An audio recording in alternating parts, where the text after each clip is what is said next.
A special edition of Pippins Postgame to send out 2015. It's essentially Pippins Postseason with the skipper Marcus McKimmy here. Pippins win 4-3 tonight, but we're not talking about this one as much as just this season in general. 29-25. When you first hear that record, another plus 500 record for you.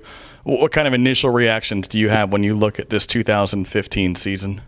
Well, when we sit down and talk about our group and our individuals and the type of character and personalities that we had in Pippin uniforms this summer, it's time and space. We had a lot of guys that didn't necessarily start the summer and end the summer with us, but that kind of makes it interesting and special at the same time. So we just got close with our guys here late tonight, and there's special relationships, bonds, and things that these guys will share well beyond their 54 games here this summer, and for a lot, some less, which tells you just how important and neat this deal is. So those type of things are things that really matter.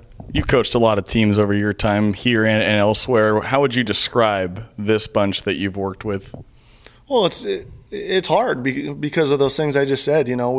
Our guys were gritty. I mean, we didn't necessarily always make it look good, but we found ways to get things done and deal with adversity and just things that not only in baseball but in life matter.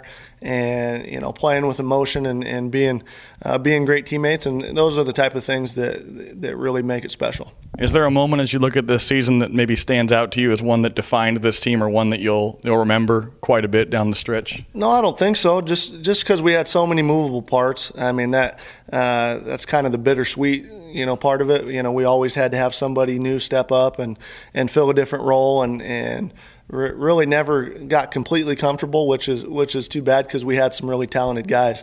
And it's not the way that you set it up. It's just the way that in a 54-game schedule sometimes works out. It was nothing specific, but just like a baseball season, a body of work that when you look back, you're thankful.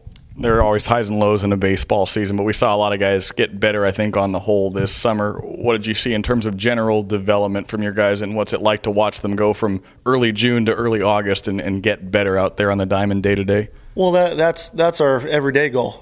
Get better every day, compete, and find a way to push yourself in ways that either you haven't been accustomed to before, or you haven't found yourself in a situation that you're comfortable in, and really that's the type of thing, whether it's a bus trip or a slump or your body reacting a certain way that you deal with. And our guys go through the rigors a little bit, and really have to learn some things that are going to really prepare them for the next step and make that jump into their potential and some things that they don't even know that they can get to yet. Lastly, you look back on this season. I know it's raw at this point, but even missing the playoffs, still finishing over 500, is it something you as a coaching staff and you as an individual can take pride in and what you've done out here this summer? Well, the expectation is always to be a champion and to compete for a West Coast League title and to be a winner. But when you digest some of those things, there's something that you don't really look at, until well after the fact with your coaches and your players. All right, well, Coach, it's been a great year. We appreciate your time during pregame every day, and it's been a lot of fun. Thanks again. Hey, man, thanks a lot. All right, that's Marcus McKimmy on our special editions of Pippins Postgame. We take make a 10-month break, actually, and we'll see you next summer for Season 3 of Pippins Baseball.